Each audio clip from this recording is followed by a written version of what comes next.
Zork's primary sensory appendages quivered with a mixture of anticipation and trepidation as he and his partner, Blorp, made their way through the gleaming corridors of the Nexus, the massive space habitat that would soon become home to the first wave of human inhabitants. The iridescent walls pulsed with a soft, bioluminescent glow, responding to the presence of the two Zarthosian security officers. "I still can't believe we're doing this," Blorp gurgled, his gelatinous form undulating with each step. "Allowing humans onto the Nexus? It seems risky." Zork's exoskeleton clicked softly as he adjusted his stance. "The Council made their decision, Blorp. It's not our place to question it. Besides, the humans have proven themselves to be resourceful allies in the Galactic Confederation." "Resourceful is one word for it," Blorp muttered, his translucent body briefly flashing a deep indigo, a sign of skepticism among his species. "Did you see the report on their utensils? They can turn those into weapons." Zork's mandibles clacked in amusement. "You're overreacting. The humans assured us they've child-proofed everything. No sharp edges, no potential projectiles. We even removed all the loose floor panels." As they rounded a corner, they nearly collided with a small group of diverse alien species, all headed in the same direction. At the front of the group was a human female, her dark hair pulled back in a tight bun, her crisp uniform bearing the insignia of the Galactic Confederation.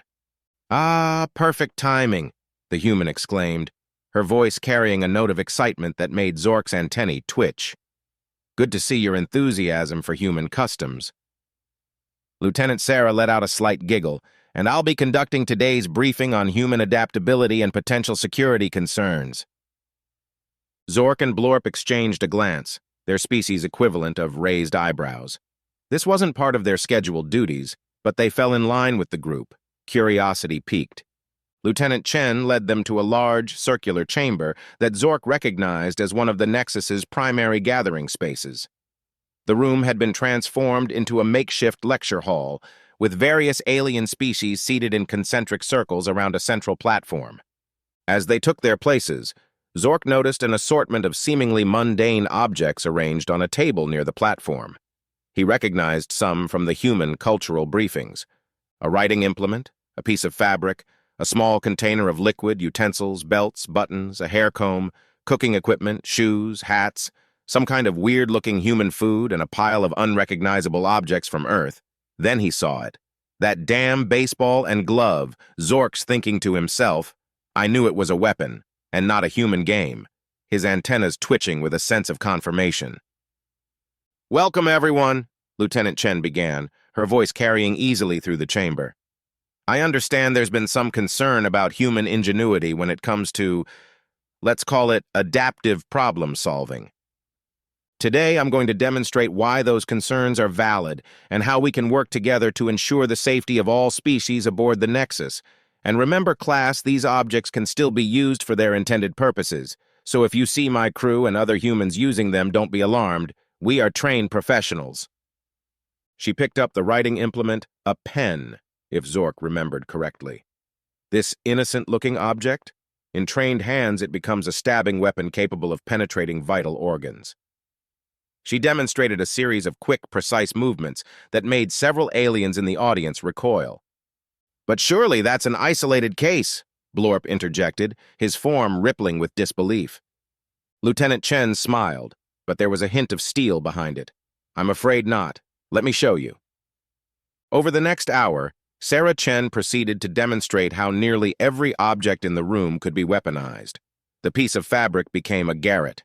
The liquid container with water inside could be used on surfaces to make them slippery, providing a tactical edge. Breaking the glass container provided sharp edges and potential projectiles. The class of aliens' eyes really opened wide when she moved onto the human food section of the demonstration, rustling through the pile. "Yes, this is what I was looking for. Now can anyone here tell me what this orange long thing is I have in my hand?"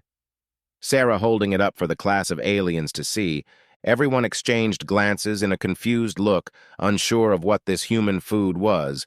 Blorp let out a quiet hiss. "Is that really food?" Sarah gave a confirming nod. "It's called a carrot and tastes quite good chopped up to eat raw or cooked. Let me show you what you can possibly do with this." She held it like a dagger and lunged into a training dummy at the front of the class with surprising force. The aliens in shock could not believe how much damage it had done. Zork smiled with excitement. "Did you see that, Blorp, straight through and out the other side? Wow!" Blorp let out a slight groan but did not answer, still in shock from what he had just seen. As if things could not get any more intense, Sarah grabbed a small container of toothpicks. "Okay, class, what do you think these things are for?" She passed them around the class for everyone to have a look at, with hisses, groan, clicks, and squeaks. No one could really say. When the container reached Blorp, he yelled out in overconfidence, his gelatinous form quivering with excitement, "Human nail cleaners?" Sarah's lips slightly let out a small smirk. "Close, Blorp. That's a good guess. But they are actually used for cleaning food from humans' teeth." The classroom erupted into laughter. Sarah took this opportunity to load up several toothpicks in her hand, aiming them at the training dummy, and unleashed a flurry of perfectly aimed quick throws. The classroom soon fell silent as the aliens realized that the toothpicks not only had found their mark with deadly accuracy, but had passed through the target dummy and embedded into the wall. "I know you all have your advanced self-maintenance, high-tech cleaning devices. Even amongst humans, these are outdated. But as you just seen, they are highly deadly." Even the chair she had been sitting on was disassembled and its components repurposed into crude but effective weapons. She also explained that they can be used in conjunction with issued plasma weapons as distractions because of their seemingly non-lethal appearance to gain the upper hand in any situation. Zork felt his exoskeleton tighten with each demonstration, a creeping realization settling over him. The humans hadn't just adapted to use utensils and floors as weapons. They saw the potential for conflict and defense in everything around them.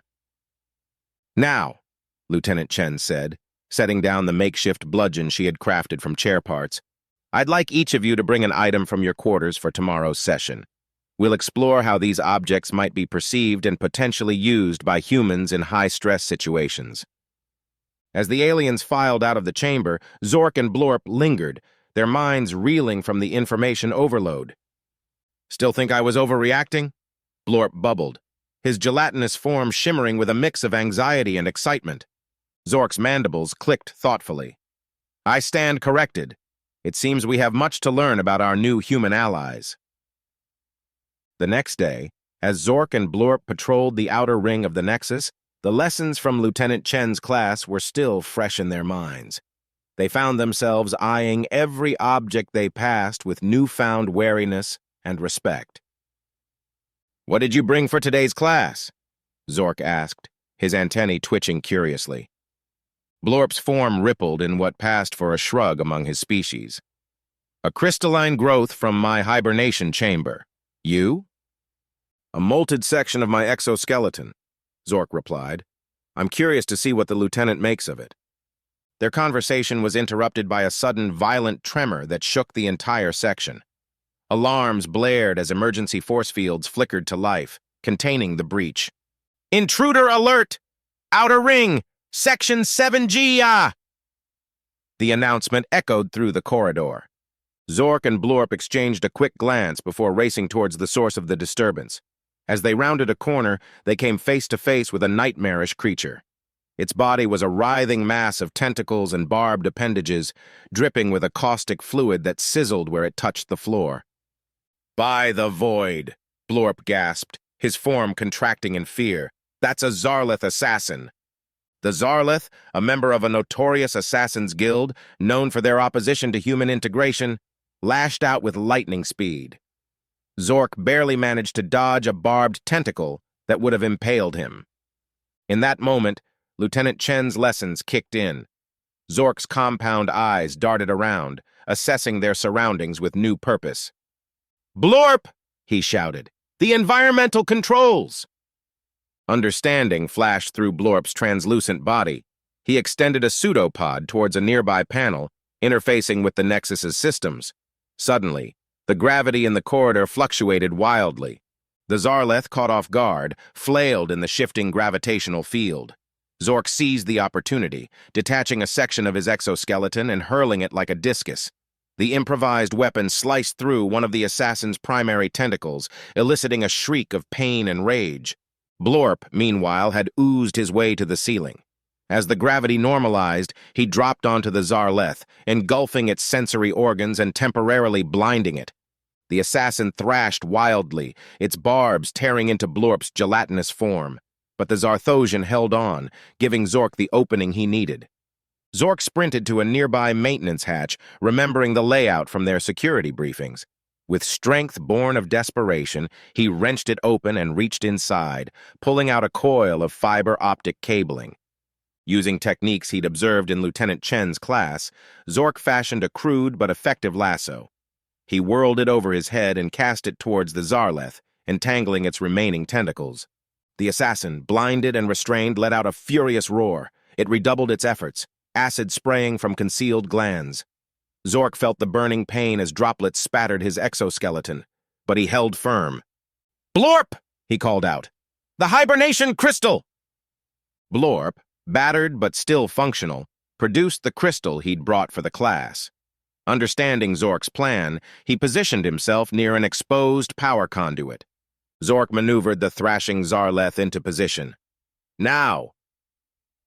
Blorp shattered the crystal against the conduit. The resulting energy surge arced through the fiber-optic cable, conducting directly into the Zarleth assassin. The creature convulsed violently, its tentacles spasming as the electrical current coursed through its body. With a final otherworldly shriek, it collapsed into an unconscious heap on the floor. Zork and Blorp stood there for a moment, their makeshift weapons still in hand, barely believing what they had just accomplished. Did we just take down a Zarleth assassin?" Blorp bubbled, his gelatinous form rippling with a mixture of disbelief and pride. Zork's mandibles clicked rapidly, his species equivalent of a breathless laugh. "It appears we did, my friend, using nothing but what we learned from Lieutenant Chen and what we had on hand." As if summoned by her name, Lieutenant Sarah Chen rounded the corner, leading a team of security personnel. She took in the scene before her, the unconscious Zarleth, the improvised weapons, and the two slightly battered but triumphant alien security officers. "Well," she said, a smile playing at the corners of her mouth, "it seems my class was more effective than I anticipated. Excellent work, officers." As the security team secured the assassin and began their investigation, Lieutenant Chen pulled Zork and Blorp aside. "I'd like a full report on how you managed this," she said, her eyes gleaming with curiosity and approval. "Every detail, no matter how small or seemingly insignificant." Zork and Blorp exchanged a glance, their species equivalent of a proud smile passing between them. "Of course, Lieutenant," Zork replied, "though I must admit, much of what we did was improvised." "Improvisation based on sound principles is a hallmark of good security work," Chen nodded approvingly. "You've both shown remarkable adaptability, a trait we humans value highly." As they began to recount their experience, Zork felt a newfound respect for the humans and their unique perspective on the world. What had initially seemed like paranoia or over-preparation now revealed itself as a keen survival instinct, honed over millennia of evolution on a planet where danger could lurk in the most unexpected places. In the days that followed, news of Zork and Blorp's unconventional victory spread throughout the Nexus. Other alien species, initially wary of the humans' influence, began to show increased interest in Lieutenant Chen's classes. The incident had demonstrated that the human skills weren't just a curiosity or a potential threat. They were a valuable asset in keeping the space habitat safe for all its inhabitants. For Zork and Blorp, the experience marked a turning point in their careers and their understanding of interspecies cooperation. They found themselves looking at their surroundings with new eyes, constantly assessing and reassessing potential uses for every object they encountered. As they settled into their new routine, integrating human-inspired tactics into their security protocols, Zork reflected on the unexpected journey that had brought them to this point. "You know, Blorp," he said during one of their patrols, "when we first learned about the humans joining us on the Nexus, I never imagined it would lead to something like this." Blorp's form shimmered with amusement. Nor did I, my friend. But I must admit, I'm glad it did. The humans have brought a unique perspective to our community, one that might just help us all survive in this vast, unpredictable universe. Zork nodded, his antennae twitching in agreement. As they continued their rounds, both aliens found themselves looking forward to their next class with Lieutenant Chen, wondering what new skills they might learn, and how those skills might one day save lives in ways they had yet to imagine. As they took more classes, they started to learn that what they had done with the assassin was only level 1. Sarah Chen never revealing how many levels there actually was. Can you believe that, Blorp? We are only on level 1? Must be only 5 levels if level 1 was that tough? Turning to Blorp with disbelief in his voice. Yes, I agree that was some feat we pulled off. Who knows what the other levels have in store for us? But just to be safe, I have got one of those carrot things with me. Could be the upgrade I need to deal with any more intruders. Sliding along with a newfound confidence. Zork thinking to himself, if he should go back for a carrot weapon as well, or maybe those toothpicks, as the both of them had witnessed their raw power. The Nexus, once just a sterile space habitat, had become a thriving melting pot of ideas and abilities. And at the heart of it all were 2 unlikely heroes, a Zarthosian with a knack for improvisation and a gelatinous being with a newfound appreciation for the unexpected.